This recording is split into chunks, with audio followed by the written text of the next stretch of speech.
младите потрошувачи во ширум целата земја и ни е позната по разновидните производи на гуми за жвакање и други кондитерски производи. За 1989 година ОЗД Европа има планирано производство од 4380 тони кондитерски производи. Тоа значи во однос на минатата година зголемување некад за 3%. Први 2 месеца од оваа година ОЗД Европа планот на своето производство го натврли со 13% во однос на планираните количини, односно со 6,5% во однос на минатогодишното производство. Можете ли да ни кажете нешто за развојот на планот на инвестициите за годината? И првото се наоѓаме во тешко време на стопанисување, посебно во делот на инвестиционните активности.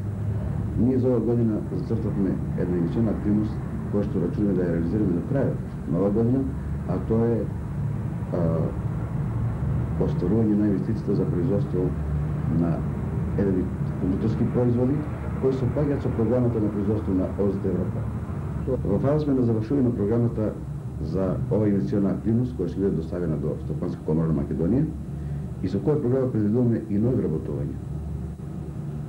Од прилика со оваа програма, а и према потребите за одвивање на тој технолошки процес, планираме вработување од 20 до 25 нови лица. Благодарам, другарчар. Благодарам.